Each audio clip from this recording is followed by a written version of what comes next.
Hi, I'm Walter Ryce with the Monterey County Weekly, and I'm here with a special guest, Belle Yang, artist and writer who lives in Carmel, and I'm really pleased that Belle has been able to join us today for the show. Great to be here. Thanks for coming, Belle. I guess for the sake of some of the viewers who may not be familiar with you, can you talk a little bit about your background, where you're from, and your schooling? Well, I was born on the island of Taiwan in 1960, and my father was a refugee from the mainland. And later on, we moved to Japan. And after he finished his studies, we came to the United States. I was 7 years old. Can you talk a little bit about the Hart-Celler Act that allowed you and your family to come to the States? Right.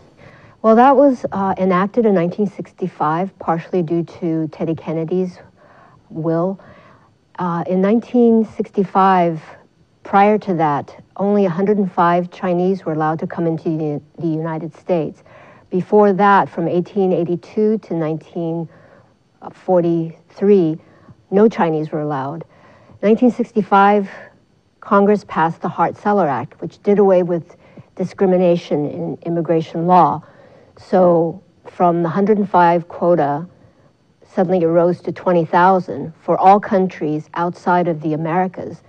So 20,000 people from France could come, and 20,000 from China, which probably included Hong Kong and Taiwan. No one from the mainland was really leaving mainland China at that time.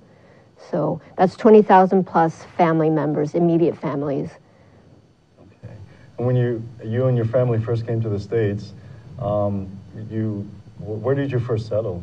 We were in San Francisco because my father had just enough money to bring the three of us to San Francisco. He had been accepted in Texas and New York, but didn't have the airfare, so we ended up in San Francisco at San Francisco State was where he was studying. It's now San Francisco State University rather than college. And my parents eked out a living, my mom working as a maid, my father working as a busboy to pay for tuition. And they had about $80 left after all was said and done. Wow. And this was at about the period, I recall, if I recall correctly, of the Civil Rights Movement. Do you have distinct memories of I that? have memories of the Union Square where people would be singing and people approaching us, and we were all very friendly. But I don't think my parents were even very much attuned to that period of time because they were so worried about, the next meal, the next job, Yes. paying for the rent. So it was just kind of background noise for us. Okay. And then, so in 1971, as you say, you all moved to the Carmel? Yes, Carmel. Okay. You talk about that move and your special neighbor? We came to Carmel in 71, and my father was working for a place called the China Art Center, which still exists, and then he decided to open his own business. I was a lonely kid, no friends. We moved here in May, so school ended pretty rapidly. And across the street lived an artist. Her name was Nancy Johnson, and she lived alone. She had a green VW Bug, and she invited me to go with her for 3 days during the week to her various classes in outdoor painting, watercolor, and also sketching. So I tagged along with her every morning. I'd walk across the street and ride with her to various places like Point Lobos and Cannery Row before it became this tourist mecca. It was really just the broken down canneries at that time with newspapers and old rusted cans everywhere. So we painted all over the place, and that was my first real initiation into the artist way of life. And your father also was an influence in your entry into doing art too. Mm-hmm. Can you talk about what he did in the artistic realm? Yeah, he was always a wonderful painter as a child. And for the Chinese, the mother of all arts is calligraphy. So my father practiced calligraphy, and while he was wandering down south with the communists pressing south, he had visualized being able to study art in this area called Hangzhou, where there was a famous art school. But of course, that never happened. And once we moved down here, he was busy with the shop, which he opened. It was called the Beijing Gift Shop. But that shop was broken into in I think, 75, and $35,000 worth of goods were taken. That was a lot of money back then. So my father decided, well, I can't replace all the goods. Let me see if I can create something out of nothing. And so essentially he started painting. And all he had to pay for was paper and some ink. And he was painting in the traditional Chinese way with some dabs of color. Okay. And so the gift shop became a gallery space. And my tuition to go to UC Santa Cruz was largely paid by the artwork that he created. And my mother, I don't mention my mother, but she was an integral part of that. Mm-hmm. She would help make him pieces of this wire, two-dimensional wire work that he would also create. Yes. And she would make the pine needles and little houses, things that were repetitive. And he would solder those. So I'd watch him paint, and I'd watch him create these wonderful little things. Okay. And it was through that, your father's work and with the gallery, that you say he was able to send you to UC Santa Cruz. UC Santa Cruz, mm-hmm. Schooling, and you studied biology there. Right. What were your designs? Well, I was thinking, I guess I was just following along with the crowd. At age 18, I really wasn't thinking for myself. I loved biology. I loved always mucking around in ponds, but most of the people I was with were headed toward medicine. And my father also thought that I should go into medicine. He had this grandiose dream that I would be able to save China through medicine or something. So I followed along with his dreams, and ultimately I lost interest when I went away to Scotland to study. Mm-hmm. And I was able to travel during winter break, travel through Europe, fell in love with the art and architecture, and I was also sketching. So by the end of the trip, I had decided that no, medicine was not the path. I wanted to do something different. Okay. And what was your first sort of distinct move towards art, and doing that as not just a profession, but as a calling? Well, I ended up at Art Center College of Design for 2 years, and I was studying advertising design. So I discovered that I could put words and images together, and it would be useful for both copywriting and creating imagery to go with a copy. I could put 2 and 2 plus 2 together and have it equal more than 4. So that's where I realized that that's where my talent lay. But at that time, I was with a man who became more and more violent, and so I fled him and came back to Carmel, couldn't finish at Art Center. And the only place that my father could find for me was China. And I had wanted to go to China earlier, just didn't have the opportunity. And this time I was forced to go to find a haven. And I ended up at the Academy of Traditional Chinese Painting, where I was free to paint whatever I wanted in the traditional format. But it was a great time of learning, which I will never regain because there was no pressure to make a living at that point, no pressure to create for a gallery or write books. It was just a time to learn. Okay. And you were there from 1986 to 1989? Right. Okay. And one of the formative experiences of your time in China was the Tiananmen Massacre. Right. Can you talk about that a little? Yeah, I thought it was a wonderful privilege to see the rise of the democracy movement because people had been rather sleepy and lethargic. They were just trudging along on the streets. You could tell it in the body movement of the citizens. With American students in the city, you can see them moving around. They're much more raucous and loud and laughing. With the Chinese, it seemed like they were just penned into the system, and they couldn't do what they wanted to do. But with the Democracy Spring, people came to life. There was this sparkle in their eyes and energy in their movements. So I saw all that develop during the spring, and I was also working for a company called China Educational Tours, which brought American students to study Chinese, but also took college alumni to various cities in the country to visit. So I was able to travel and see the demonstrations throughout the country in small cities and little cities as I took this group from Wesleyan around the country. And then when I came back to Beijing, my driver that night took me past Tiananmen Square, and I asked him what would happen. He said, oh, the students will go home because they were on hunger strike in the square. Less than 24 hours later, the tanks started rolling in from the area where I was living, and I fled to the CBS headquarters. It had been set up for the Gorbachev visit.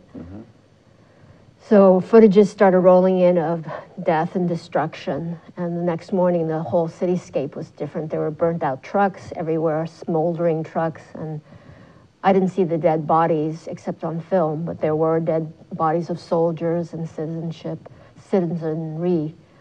I think that thousands of people died. Was that experience sort of informative and influential in your urge and your subsequent journey into writing? Yeah, exactly. Because I had experienced a man in my own personal life who had tried to silence my voice. I had also seen my parents move to the United States. They had been minstrels. They were wonderful in their own native tongue, Mandarin Chinese, but they were silenced because they couldn't speak.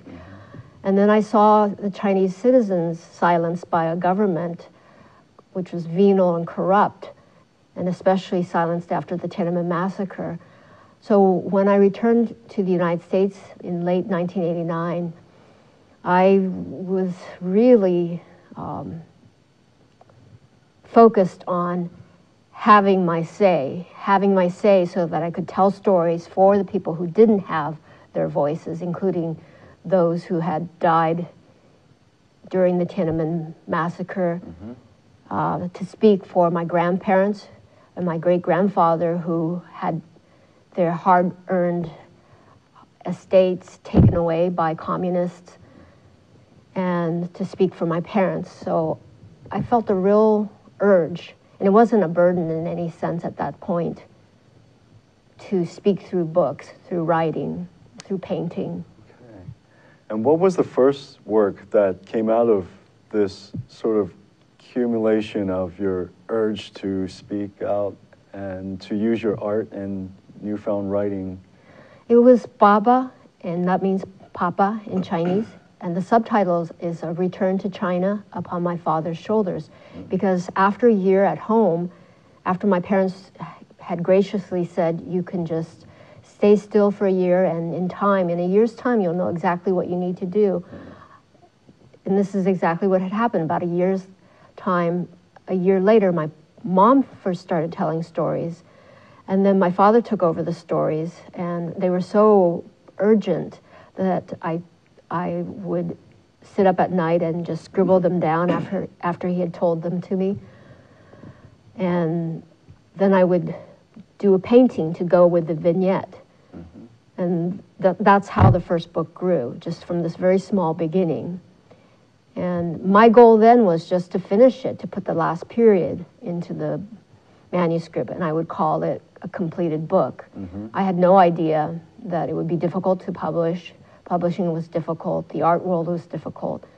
It's nice to be blind to all the difficulties, because that's when you can be yourself and you can just plow ahead. There's that thought about the beginner's mind. It's a Zen term. The beginner's mind, everything is possible. With the professional, he or she knows the limit of the sky. There's a ceiling for the professional because he he or she has been battling against structure. But if you're a beginner, you don't know where the sky ends. Yeah. So you just do what you need to do. Okay. And you had mentioned that there was a time in which you did not kind of clearly see that path ahead of you. Mm-hmm. Was it the year, the sort of year off that your parents allotted you that gave you space to sort of map it out? Yeah, that time was really important. My father quoted from Confucius called 大学, or the Great Learning. And essentially that Great Learning is a philosophy about reaching a level of stillness many layers deep. And I was able to attain that stillness. And only when you attain that stillness are you able to consider and plan. Because if you're constantly moving around from point to point, you're not within your own body even. So after I was able to settle into my own body and my work, and then I was able to look into the future just a little bit and imagine what I could do. And some of the subsequent works that came out of this stillness include The Odyssey of a Manchurian, yes. and also the third book, which came in a graphic novel format. It's a comic book format. And that took 14 years to write because I was up against the market, some editors who didn't believe in the project, and my agent, who was quite good, she was really great at what she was doing, but didn't believe in the project. So I had to go to different agents, and ultimately I reconnected with my very first editor, and she supported what I was doing, and she suggested, why don't you turn this manuscript, because I had written it out in prose with accompanying art. She said, why don't you turn it into a graphic novel? Read Persepolis and see what you think. I loved it, of course, and then started to do my own. She said, you're taking to this like duck to water. And so that's how, I think it was 11 years after I had started the project that I finally had a real sense that this book would become reality. So you also have to be really patient in becoming a writer, because you never know where the opportunity will come, when you will find the perfect match of an editor, and also when the market will become accepting of the format. When I came to the United States from Japan, I had been reading manga as a child, and then coming to the States, all of a sudden the mangas had disappeared. There were the comic books of superheroes, but I didn't really take to that. And then those were rather looked down upon by the educational establishment as, garbage, as trash. Yeah. And then 30, 40 years later, all of a sudden this wave of manga started coming over from Japan, and I felt as if I had regained the wave of my childhood again. And now the market was there. Now the people were accepting it as an artistic format. And I found it perfect for me because I love writing, I love art, and I could put it together in a perfect way so that the words don't overwhelm the art. This might be a good time to sort of describe to people who maybe aren't familiar with your work about the process of your work, the medium. Can you talk about your paintings? My paintings are done mostly in gouache, which is an opaque watercolor.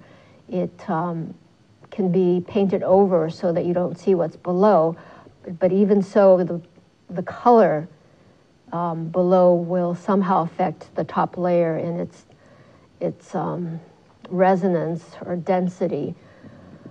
So I like using gouache, and that's something I picked up from Art Center because we were taught to become designers. And so I've just always loved using gouache. I also do a little bit of oil, large oils of lotuses. My work is at Hawk Fine Arts and at Winfield Gallery. Hawk Fine Arts is in Pacific Grove, and Chris Winfield's gallery is in Carmel.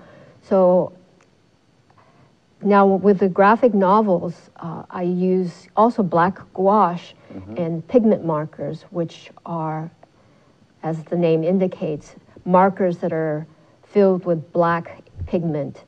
Because if you buy and use Sharpies, it's chemical.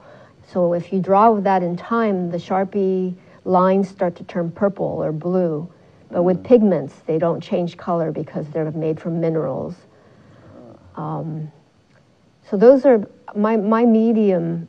My media is not that varied. Some people, do sculptures and printing, but I'm pretty much limited to those two. But I do expand in terms of the format of work. Okay. Yeah, I recall you had a book signing of Forget Sorrow, the graphic novel, at Steve Hawkes Gallery, and I think you sold something like 90 books. Yeah. Yeah, it was very popular. Yeah, I've always had my openings there at Steve's. So that brings us to, you say that your father is also represented by Steve Hawke, and that you currently have an exhibit at the Steinbeck Center. Right. Actually, you and your father together. Right.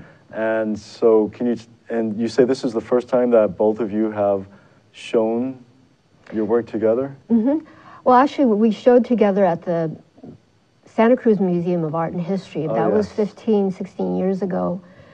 Now, it's much more extensive because the space is huge. I've never shown in such a large space. And I knew I could fill it because I've been doing a lot of work. Most people ask me where I store my artwork. It's under the bed with the dust bunnies or in the closet.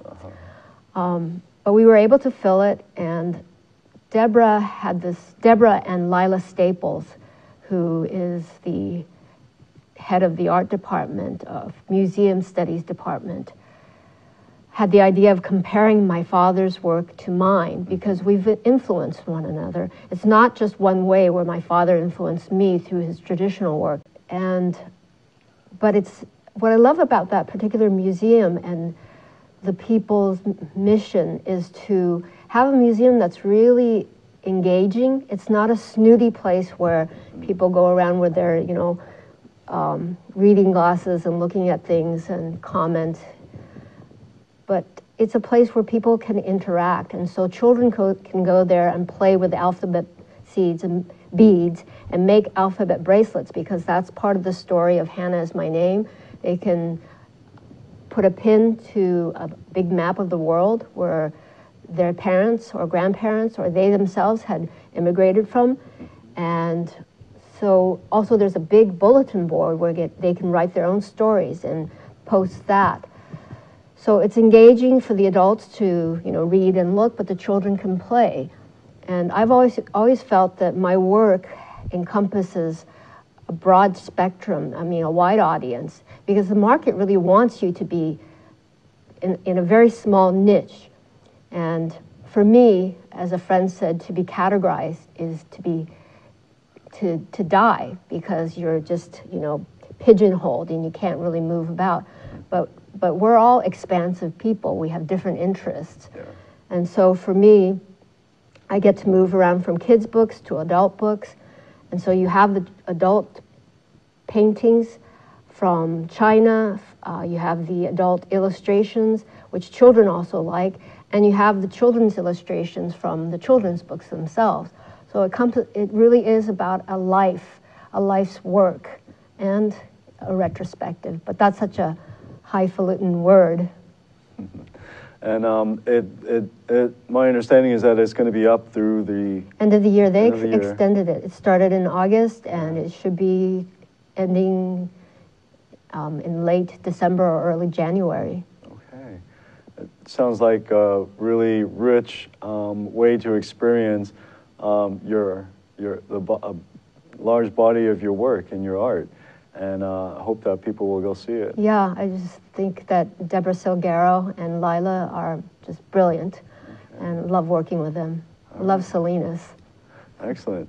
Bill, I'd like to thank you very much for joining us. Thank you, Walter. My pleasure. My pleasure, too.